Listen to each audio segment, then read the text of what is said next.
Hey there, all my beautiful people, perverts, and haters. It's Kandi. If you're anywhere here on social media, anywhere on the internet, I'm sure back in January you heard of a 14-year-old girl by the name of Naika that live streamed her hanging on Facebook.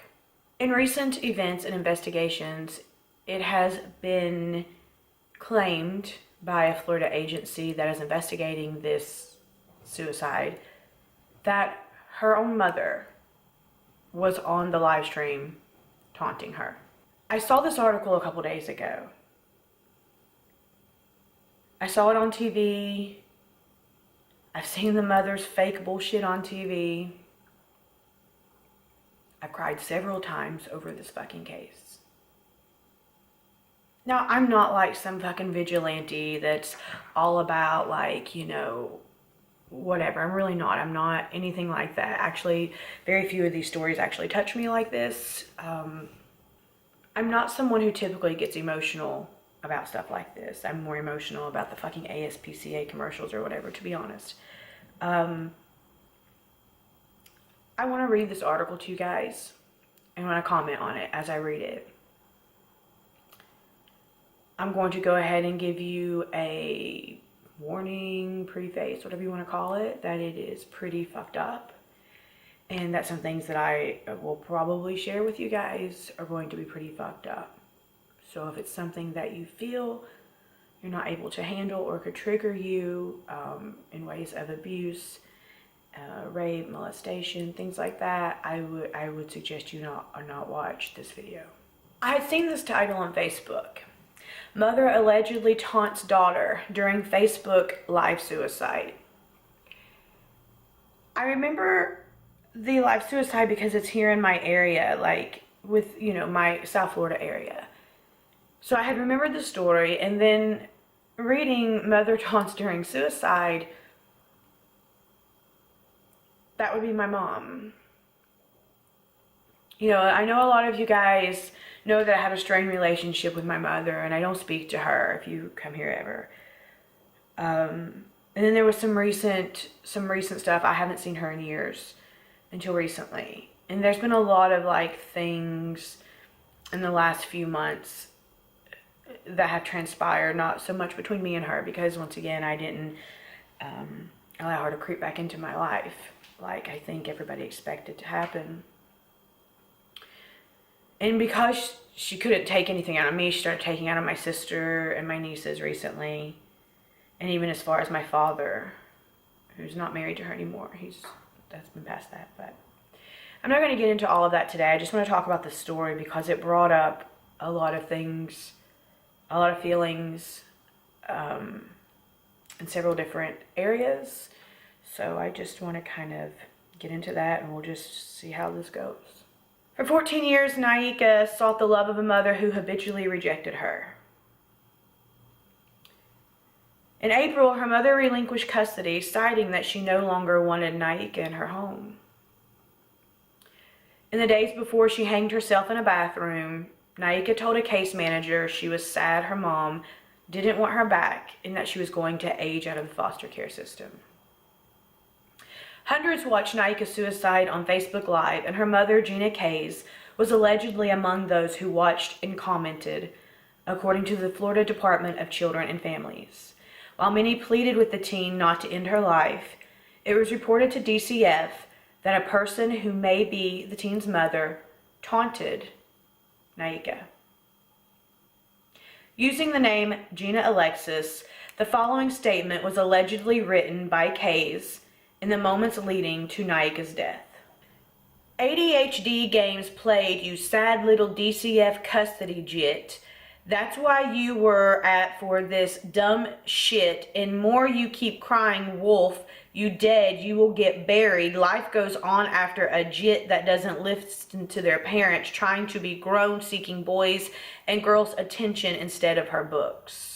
I'm assuming jit is like shit, because they change things like that, and I've seen it bleeped out in different places, so I'm not really 100%, but her mother said that as she's sitting on a live stream talking about wanting to kill herself, her mother chimes in and says basically, do it, I dare you, triple dog dare you, life will go on, fucking do it.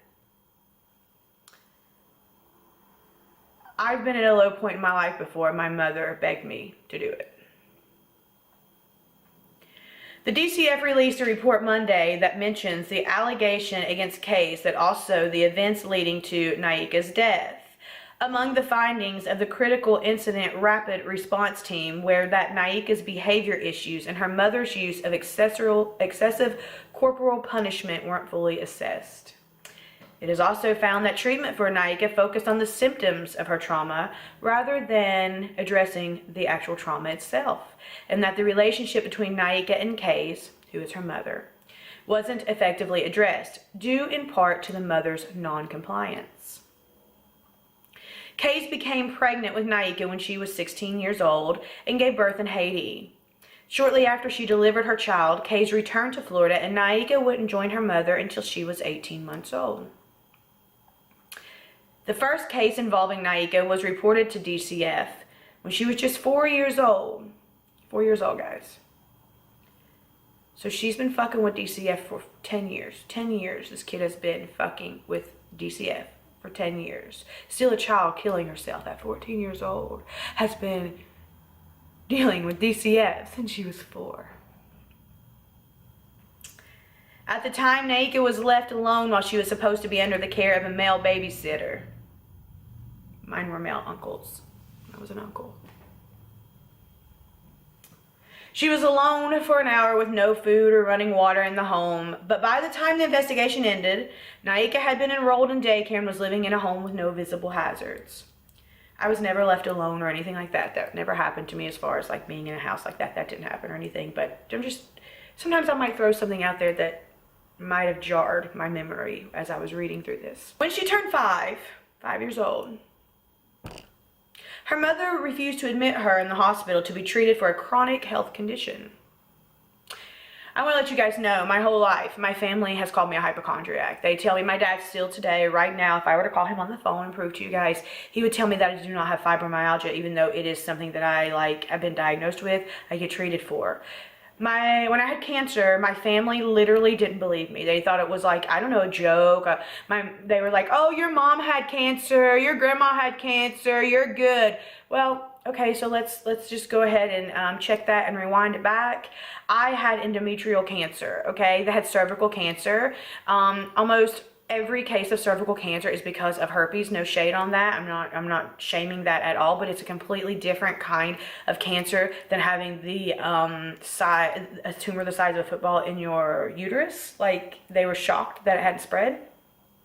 So my family took all that like light, like it was kind of lighthearted and joking. My family has always said I was faking illnesses, called me a hypochondriac my whole entire life. So this kind of doesn't sit well with me with a 5-fucking-year-old kid. This happened to me too. The DCF report, so people heard things that were going on, and there are witnesses to this, said that her mother stood in the emergency room and called her daughter a liar and a faker before threatening to send her to Haiti so that her own life could be better.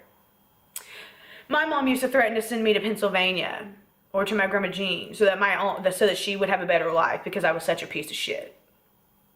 It's nice. 5 years old in a hospital. Not only is that abuse, but then that's public humiliation too. So throwing that out there. When the investigators arrived, Case had admitted Naika into the hospital and was cooperating with medical providers. She also refused to accept any counseling services. My sister attempted suicide in her early 20s. My sister was put into a hospital, and they wanted to meet with my mother and my sister because my sister had told them that my mother had been giving her Klonopins and Valiums and pot and peer pressuring and all kinds of things since a very young age. And, of course they wanted to talk because of the dysfunction, and my sister wouldn't do it without me because I had some balls and she didn't. My mother has always bullied my sister, even up until as recent as a few weeks ago. My sister is pregnant. My sister is in her late 30s, so it is a very, you need to be careful kind of pregnancy. My mother has threatened to fight my pregnant sister recently. My mother has caused stress. My mother's current on-again, off-again boyfriend has literally threatened my entire family recently. My sister keeps giving her the benefit of the doubt. She keeps chasing it. She keeps chasing it. She keeps thinking it's going to get better. She thinks it's her fault or whatever it is she thinks. She just wants a mom. This is Naika's case, by the way. I gave up on that a long time ago. So, but for somebody who wants it so hard, it's just not as easy. But back to the whole original point of this was that I had to be involved with this conversation of my mom, my sister, me, and this therapist. And this therapist asked my mother if she had ever, she was very like, oh, I see you've had kind of a rough whatever. Have you ever like searched for therapy yourself? And my mom was like, I'm crazy once my kids are crazy. I'm totally saying, no, I'm good. Like, that's pretty much the reaction she gave. So, same kind of thing here. Just 5 months later, Naika, now 6 years old, she's 6 years old here, was beaten so badly with a belt that she had 30 marks on her arms, legs, and back. The cause of the beating, according to DCF, was that Naika was discovered engaging in a sexual act with the male babysitter. Naika was said to be the aggressor. 6 years old. 6 years old, she's the aggressor at a male babysitter's house, engaging in sexual acts with a male babysitter, and she's the aggressor? What fucking planet do you guys live on, DCF? What planet do you live on? Obviously, that incident led to Naika's first entry into foster care, and over the course of her life, 2 intakes would follow. It would be determined that Naika was sexually abused when she told a therapist that she used to sleep in the same room as her mother's lovers, and that she'd been watching sex movies with her mom.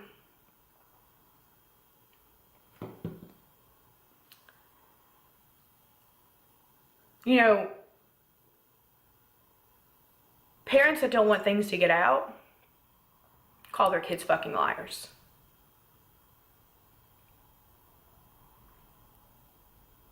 I think they make you feel crazy and they tell you you're a liar because families cover up things they don't want to get out. I had an uncle who had actually been charged with molesting his daughter, had actually done some time for molesting his daughter, who my family left me with, who they knew this about, who then molested me. I told my mom, and she told me I was a fucking liar. She told me it didn't happen. I didn't know, obviously, at whatever age, but as I got older, I questioned things and I would ask. And they would always tell me it was in my head, I was a liar, I made things up, I had an active imagination.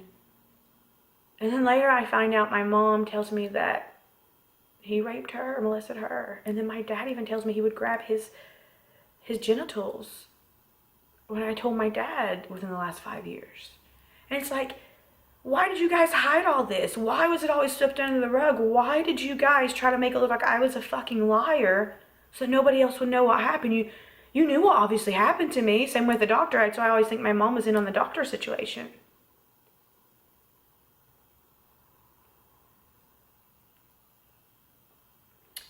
Parents tell us we're fucking liars so the truth doesn't come out. And the truth is, I got real fucked up over the part that I saw the sex movies with.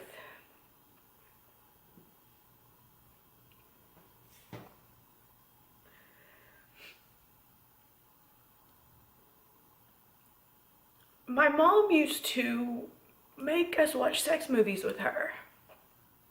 I don't know really what for, I don't remember.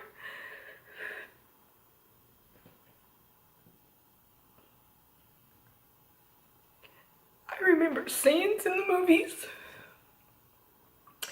I remember sitting beside her on the couch while she masturbated.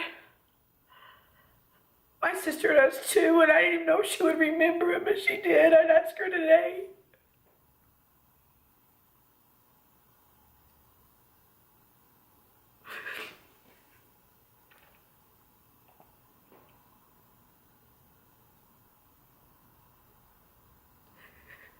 You know, because some people are hard asses. Some of us can get through life no matter what you throw at us. We can fucking take it, we can learn from it, and we can move on and have the life that we wanted. But there are other people who can't. You have a 14-year-old girl who hung herself because her mother was a big fucking piece of shit. Like, you don't realize what you're doing to another human when you do this shit. And not everybody is strong. And here I am at 39, nearly 39 years old, having to fucking relive so many things that I thought that I had resolved, or I thought maybe weren't even real at points.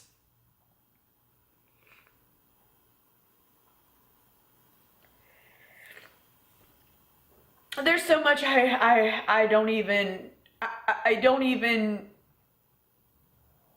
I don't know. I don't even have the words for it. Naika and Kays underwent assessments during the 17 months she was in foster care. For Naika, that meant focusing on her sexually inappropriate behaviors. She's not even 10 years old yet. Sexually inappropriate behaviors. Okay. And for Kays, the primary focus of her treatment was eradicated in the DCF report. So, DCF, what in the actual fuck? How are you protecting anybody? I'm going to talk about some incidents that I know about that DCF doesn't want to fuck with. DCF does not protect people. However, it did say that Naika disclosed that her mother would hit her whenever she was on unsupervised visits. A month after being reunited with her mother, a report came into DCF claiming Naika was sexually abused 3 times while in foster care. So, Naika goes back to her mom. What the fuck DCF was thinking, I will never know. But goes back to her mom. Her mom calls DCF up. Hey, homies, guess what? My daughter's molested 3 times while in foster care. What the fuck is wrong with you guys in the system? You let my daughter get molested. It's like, bitch, you were doing it way before, but okay. Okay, need to point a finger to get the heat off you, I guess, in the end, right? This gets so fucking disgusting, I can't. However, the person accused of the abuse denied that it happened and said that he'd always tell Naika to get out of his room when she'd sneak in wanting to touch his penis and have sex. So you're telling me this child, who at this point might be 10, is sneaking into a foster father's room at night or whenever, sneaking in and trying to touch your penis or have sex? Now here's 1 or 2 things happen in this case, okay? Obviously these foster parents know of the prior abuse because they're going to obviously sit with the state or whatever, and they know this, and they already know this kid's deemed a liar and whatever. So let me just play on that, okay? So that's one scenario that could happen. Or scenario number 2 is that this kid has been pimped out since pretty much she was born, and so she thinks that's what she's supposed to do with a male figure. We'll never know, because as it's going to go on, I'm not even going to finish reading it because it's not worth it. She comes back to her mom's house. Basically after that, Naika ran away because she was afraid her mom was going to beat the shit out of her because her little brother got hurt in her care. So she ran away from home. When the police brought her back home, Naika's mom said, nope, take her. I don't fucking want her. I'm gonna beat the fuck out of her. If you leave her here, take her. So they took her back into the foster system. Stayed in the foster system a few months. Went back again. And actually, during those months, there was like court order, therapeutic mom-daughter time they were supposed to have that Naika's mom was like, nope, done, not doing it. Naika's crying constantly. She wants to go back to her mom's. Acting out in foster situations because she wants to go back to her mom's because all she really wants is her mom. She just wants the love of her mom. I know that. I tried to buy my mom. I've tried to make straight A's. I've tried to lose weight. I've tried to anything I could do to please her, and it doesn't. They don't want you. It's nothing you did. They blamed you for everything, right? Oh, I was in labor with you for 57 fucking hours. Knew you were going to be. They didn't want you. It's not your fault. It's not your fault. You didn't ask for this.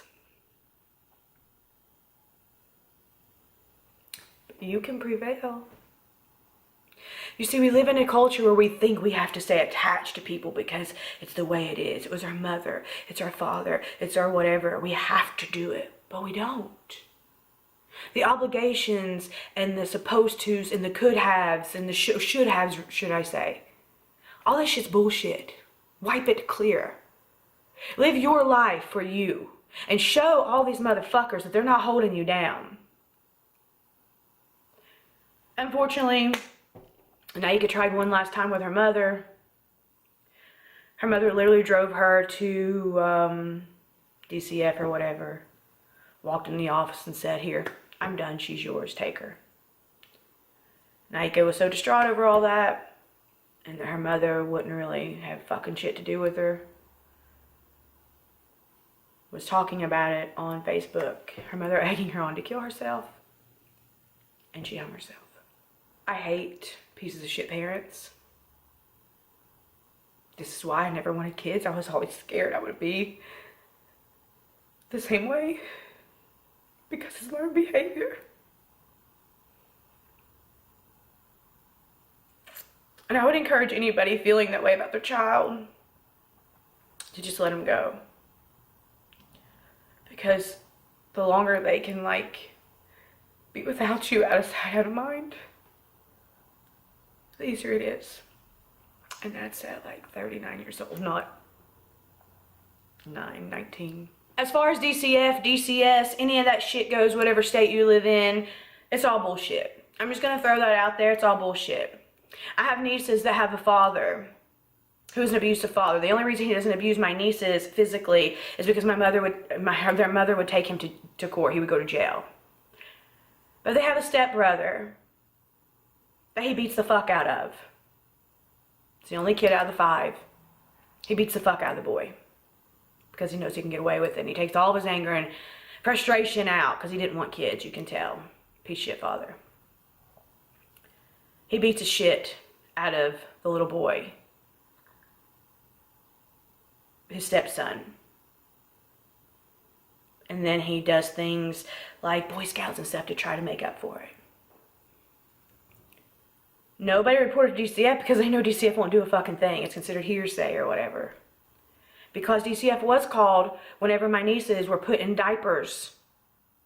They were in grade school age. Put in diapers with a bottle and meant to crawl around on the floor while their stepmom was like, "Oh, look at the little babies," having their step siblings point, "Ah, look at the babies. You want to act like fucking babies? We're going to treat you like babies."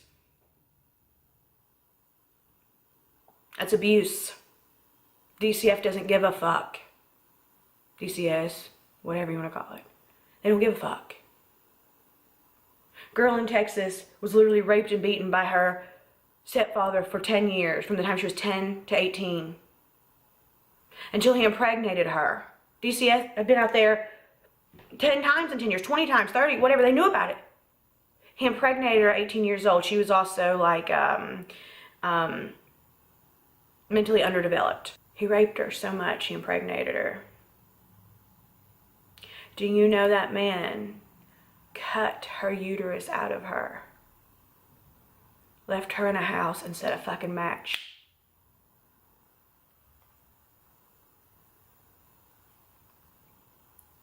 Children's Services don't give a fuck. As always, guys, I want to thank you so much for watching. If you or anyone else you know at all you think could have any issues with wanting to take their life, or even think that they might romance it at all, please, please, please suggest or call the National Suicide Hotline at 1-800-273-8255. It's a National Suicide Prevention Lifeline. They also have an online chat, guys. Please. That bitch mother of yours, that bitch fucking abusive father, the foster parents, the grandparents, the husband. It's not worth it. None of those fuckers are worth it. They're not worth it.